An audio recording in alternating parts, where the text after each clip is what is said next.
Thomas Pitney built the Milford Theater in June of 1911 on the corner of Catherine and 4th Streets. He saw a business opportunity that was fueled by his passion for film. In 1912, he built an addition to the theater, added a steam heating plant, and strung lights from the Hotel Fauchère to the Milford Theater for the moviegoers at his own expense.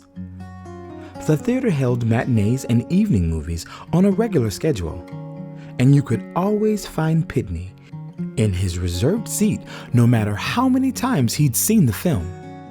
Mr. Pitney was quite an entrepreneur, and in the 1920s, started a taxi and bus service and opened one of the first bowling alleys in Milford featuring 2 lanes. Business up until the late 1920s was good, but by 1929, the country entered the Great Depression, and Pitney leased the theater and began selling his taxis to raise cash. By 1932, the Milford Theater was closed, which broke his heart. Within a couple of years after closing the theater, Pitney was taken to the State Hospital in Scranton for treatment of stomach trouble, and Pitney's home and theater were seized for non-payment of property taxes and were to be sold at a sheriff's sale. Despondent because his health was failing and plagued by financial problems due to the economy, Thomas Pitney committed suicide on the stage of the Milford Theater on March 14, 1935. So legend has it in every theater that every theater has a ghost, or every theater is haunted. And I can say from personal interactions that this one definitely is. Our ghost's name is Mr. Pitney here. He was one of the original owners of the theater way back when. After Pitney's death, a psychic was asked if there should be a mass for his soul.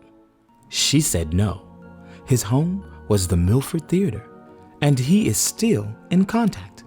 Further, she said if they needed anything at the theater, they should just ask him.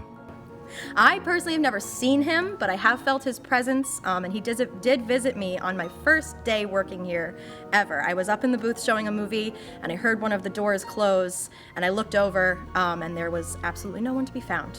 And after that, I had a conversation with him, and I said, I'm going to take care of your house, and I'll keep everything safe, and you keep me safe, and we've been friends ever since.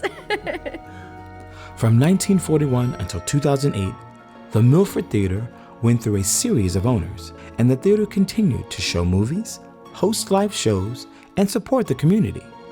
They also offered live stage performances by summer stock groups such as Sunflower Hill Productions, who always kept a seat open for Mr. Pitney's ghost. Legend has it that there was always a seat that was reserved for him in the house, so we at the theater try to keep that seat reserved for him as sort of a respect. And as well as that, we also have our ghost light, which is not only a safety feature in a lot of theaters, but also for the ghost itself. When you turn on the ghost light at the end of the night, at the end of a performance or a rehearsal or anything, you are letting the ghost know that you are done on stage. Mr. Pitney's ghost was sighted many times in the theater since his death in 1935. There were reports of sounds of a person walking up the steps on the right aisle, lights turning on and off by themselves, or doors being closed or opened as Mr. Pitney passed through the projection room. He seems to play around a little bit. You know, we'll leave at the end of the night and lock everything up and turn all the lights off, and we'll come back in the next day and a certain light will be left on, or maybe a door will be open or something like that, and we know that he's definitely been a little mischievous the night before. Some of the movies shown at the theater over the years included silent movies, newsreels, and cartoons. The theater also held a special presentation of D.W. Griffith's silent films shot in Milford, just a few miles away from the theater. By 2008, the theater was in total disrepair, and the theater was condemned until the owner agreed to make some repairs, but it wasn't enough to save the theater.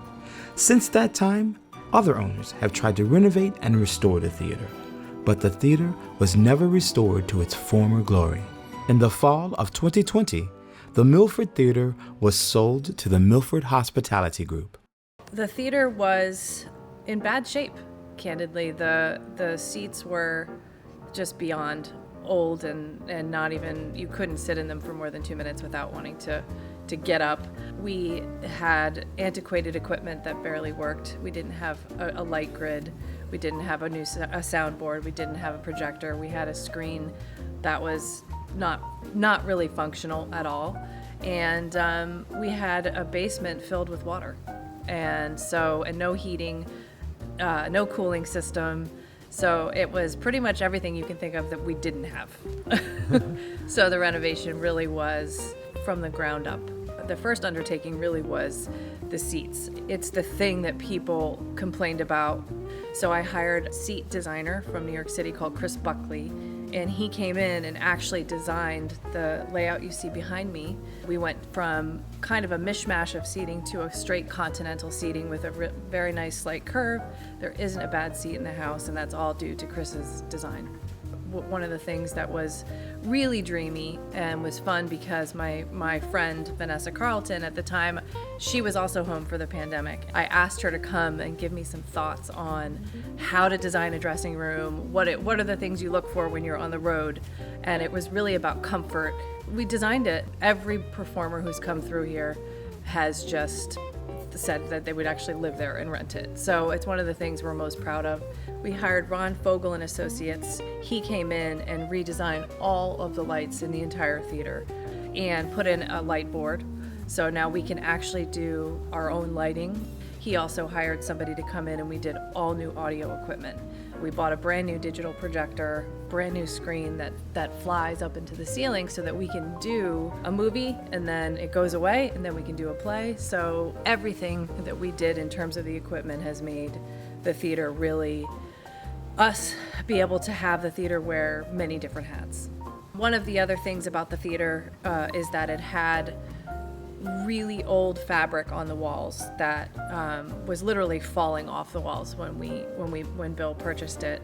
So we hired another company from New York City called Drape Kings, who came in and did the entire design of all the drapes that you see, curtains, and the new fabric on the theater walls. We built a beautiful lobby bar. People can actually watch the show from the bar, which is really, really fun. You know, people love to show up an hour early and have a cocktail and meet their friends and then take their seats. The booth also has a luxury VIP booth, and it's one of the best places in the house to watch a show. We put brand new cocktail seating in the rear of the theater here, which is right near the bar. And when you book one of those tables, you get cocktail service. And it's exclusive VIP feeling, and also one of the funnest places to watch one of our live shows. The biggest job that I have as the artistic director is to make sure that we are doing programming for everyone. We show films, we do live stage plays, music concerts, community events. We're housing all the festivals coming up this year. The Readers and Writers Festival will be here at the Milford Theater. They're so happy to be back. And in October, we have the Black Bear Film Festival, which also, if you know anything about Milford, is one of the biggest weekends here. And the theater is also for rent. So if a company wants to come and do their corporate presentation, TED Talk style here, we absolutely do that as well. If you can think of it, we do it.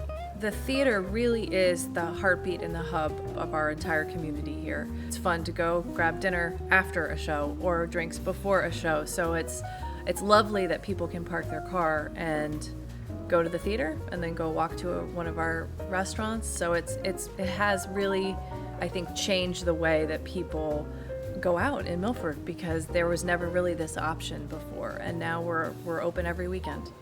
To find out more about what we're doing and all of our upcoming events, you can go to themilfordtheater.com and click on upcoming events, which will take you to our ticket site, and it's super easy. You can reserve your seat, find a show that suits you, your family, your kids. The easiest thing, just milfordtheater.com.